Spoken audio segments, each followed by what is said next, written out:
Selamünaleyküm. Bugünkü videomuzda bu videonu daha çok abituriyentler üçün çəkirəm. Yəni elə bil ki, üniversiteye hazırlaşanlara xitab edən videodur. Bu videoda daha çok anlatacağım şey biyologiya olacaqdır. Biyologiya haqqında ümumi məlumatlar verəcəm. Olsa yəni tibbdə də belədir ki, yəni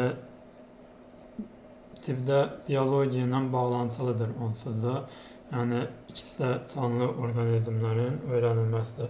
Olsa təməldə canlıların quruluş mexanizmidir, onların yaşam tərzidir, onların necə deyim, təbiətə uyğunlaşmasıdır. Bunlar əsas rol oynamaqdadır. Bu oynanan rolda bütün canlılarda birbiri ilə bağlantılıdır. Yəni bunu üniversite hazırlaşanda da eyni qaydada gedir, üniversite oxuyanda da. Yəni sistemli şəkildə, bağlantılı şəkildə öyrənilməkdədir. Onsuz da yəni tibb üniversitesində qəbul imtahanında da biyologiya əsasdır. Yəni o ən çox bal verən fənlərdən biri kimyadır, biri də biyologiyadır. Yəni o cəhətdən faydalı olacağını düşündüyüm bir videodur.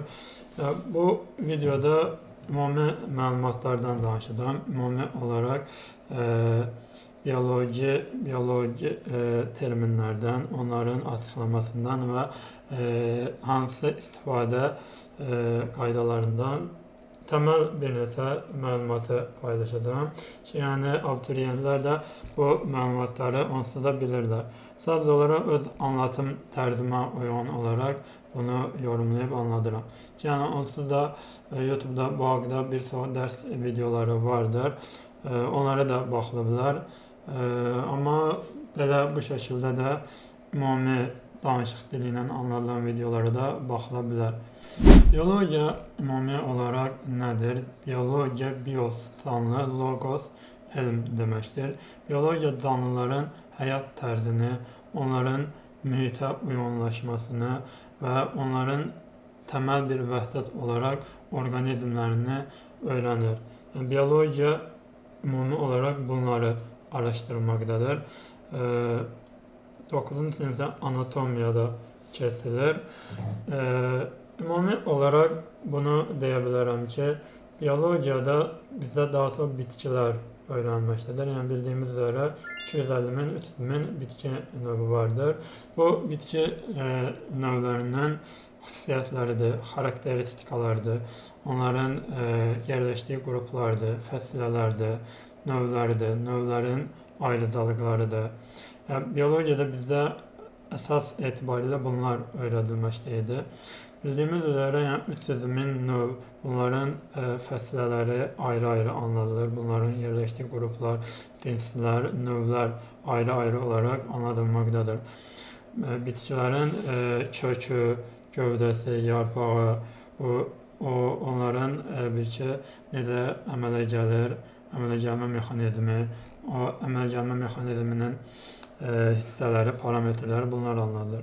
Yəni, imtahanda da əksəriyyətlə bunlar düşür və o imtahanda daha çox detay ayrıntılar düşməkdədir. Məsələn, məsələlər biyologiyada bəzi məsələlər düşür ki, adam çaşa bilir yəni.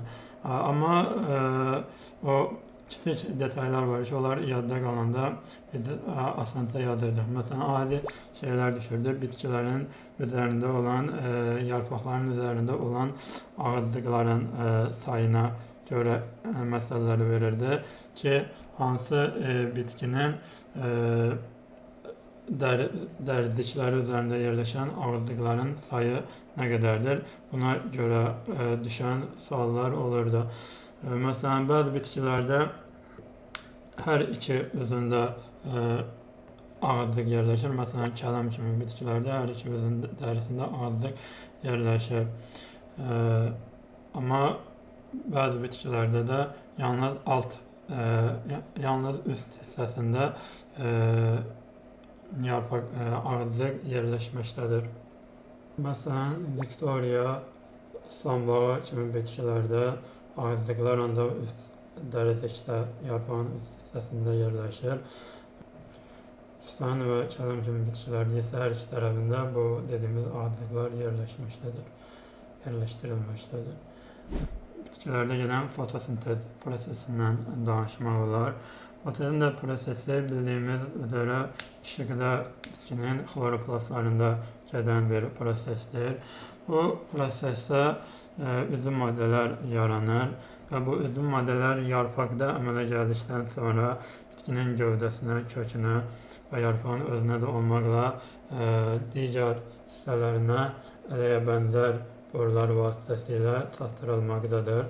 Bitkidə ilkin mexanizm belədir ki, yarpaqdır məsələn, yarpağın üstündə, yarpağın daxilində həm ələyə bənzər borular yerləşir, həm də ötürücü borular yerləşir. Ötürücü borular kökdən gələn üzvə mineral maddələri gətirir ki, bu üzvə mineral maddələr kökdən gövdəyə, gövdədən isə yarpaqlara gəlir və yarpaqlarda fotosintez prosesinin icrasını təmin edir.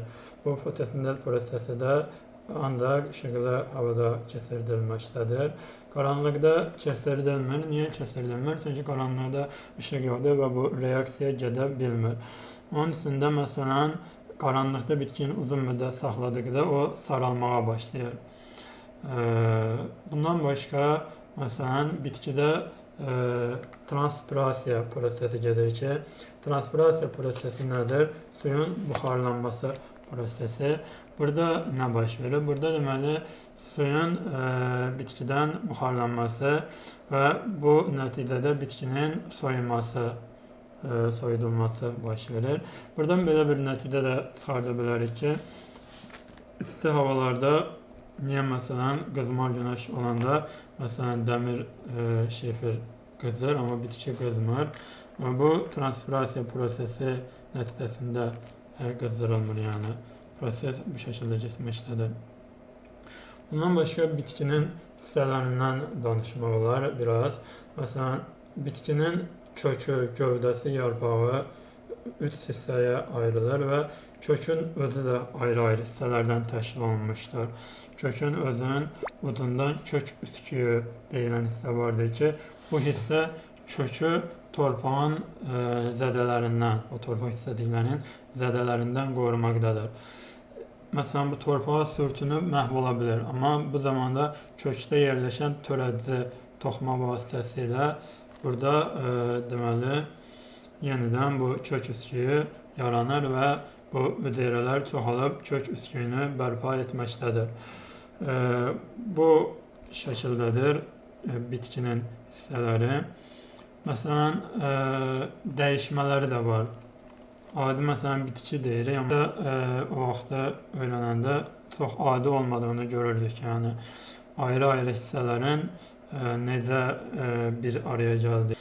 Adi bitkiyə baxırıq, bitkidən yarpağına baxırıq, yarpaqda hissələri var ki, o yarpağın kəsiyinə baxanda fotosintez gedən hissədə belə sütunvari toxuma gedir, orada xloroplastlar yerləşir, orada gedir, yəni o həmin hissəyə sütunvari toxuma deyilir. Süngərvari toxuma var, orada daha çox boşluqlardan təşkil olunmaqdadır. Belə ayrı-ayrı hissələri var bitkinin yarpağında. Odun deyirik, odunun daxilinə baxanda odunun borucuqları daxilində borucuqları vasitəsilə su və qida maddələrinin daşıdılması gedir.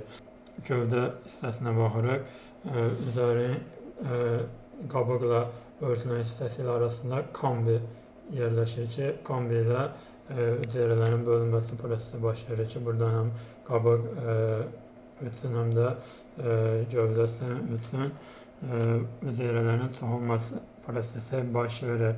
Yəni, komplikə bir sistemdə biz qıraqdan baxanda adi görünən bitki, ağac kimi görsənir, amma bu şəkildə deyil, yəni ayrıntı, detaylar çoxdur, yəni. Bir də detay məlumat verim. Bildiyimiz kartof bitkisi. Elə bilirik ki, o gövdəsi o yerin üstündə çıxan bitkidir, amma əslində elə deyil. Yerin üstündə olan onun gövdəsi deyil, yarpaqlarıdır, çiçəyidir. Yəni, yerin üstündə olan sadəcə budur. Onun gövdəsi yerin altında olandır, kartof. Gövdə şəkil dəyişməsi deyilən bir şey var. Gövdə şəkil dəyişmələri nəticəsində yerin altında həmin bu bitki yaradılır. Məsələn, turpda da belədir, sondurda da belədir, məsələn, kartofda da belədir. buna köküm gövdə yumruları deyilir. Məsələn, belə bir məlumat verim. Kartof İngiltərəyə 1586-cı ildə gətirilir. Kartof 1586-cı ildə Francis Drake tərəfindən İngiltərəyə gətirilir. Gətirən adam da deyir ki, bu bitkini əkinən hələ özü də tam mənasını bilmir, yəni nə olduğunu, nə olduğunu görək deyir xidmətçisinə. O da əkir, gövdəsinə baxır, görür ki, yəni zəhərlidir, dadı o qədər yaxşı deyil. Deyir ki, yəni xidmətçisinə də deyir ki, bunu çıxart atkinən, yəni bu dadı o qədər yaxşı deyil. Xidmətçi də çıxardanda görür ki, yəni burada aşağıda nəsə var da, bu yumruğun nəsə oxşayır. Bişirir, görür ki, dadı çox yaxşıdır, qiymətli meyvə olduğunu başa düşürlər. Əslində gövdədir o, yəni meyvə deyil. Qiymətli olduğunu anlayırlar və bu şəkildə davam edir, yayılır, məşhurlaşır həmin bu bitki. Tarixində belə bir məlumat vermək olur.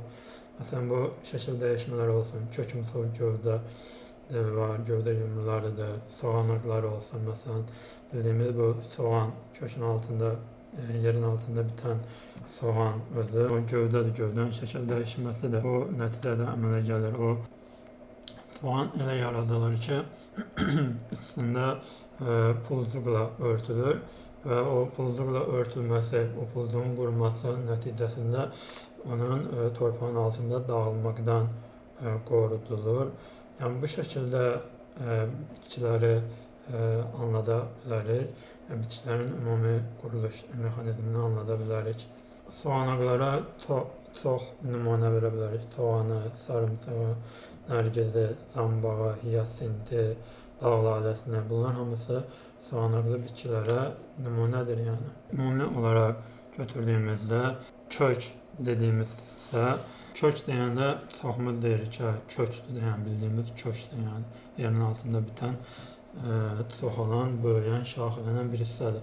Amma əslində baxanda o özü də növlərə ayrılır. Bizim bildiyimiz milkök sistemi var, saçaqlı kök sistemi var, iki yerə ayrılır.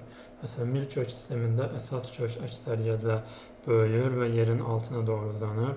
Amma saçaqlı kök sistemində yan köklər, əlavə köklər. Bu terminləri açıqlayacaq olsam, məsələn, əsas kök bitkinin rüşeym köklüyündən, o bildiyimiz toxum daxilində yerləşir, rüşeymdən böyüyən kök əsas kökdür. Əlavə və yan kökləri isə belə deyə bilərəm ki, əlavə kök gövdədən çıxan kök. Məsələn, yarpaqdan da kök çıxa bilər. Bunlara əlavə köklər deyilir. Yan köklər əsas və əlavə köklərdən çıxan köklərə, şaxələrə verilən addır. Məsələn, saçaqlı kök sistemində olan bitkilərdir ki, əksəriyyətlə bir ləpəli bitkilərdir. Məsələn, buğda, bu fəsillərdən olan bitkilər. Bunlar saçaqlı kök sistemidir və demək olar ki, əsas kök inkişaf etmir. Əksəriyyətlə əlavə və yan köklər inkişaf etməkdədir bunlarda. Başqa ayrıntılardan da danışmaq var. Yəni, bitkilər sadəcə olaraq bitki deyib keçməmək lazımdır. Bu ayrıntıları da arada fikirləşmək olar ki, yəni bu tam olaraq necə yaradılıb kimi. Bunlar biologiya dərsində, biologiya oxuyan uşaqlar üçün lazımdır daha çox, amma bu ayrıntıları da bilmək pis deyil, yəni. İzlədiyiniz üçün təşəkkürlər, bəyənib, paylaşıb, abunə ola bilərsiniz. Sağ olun.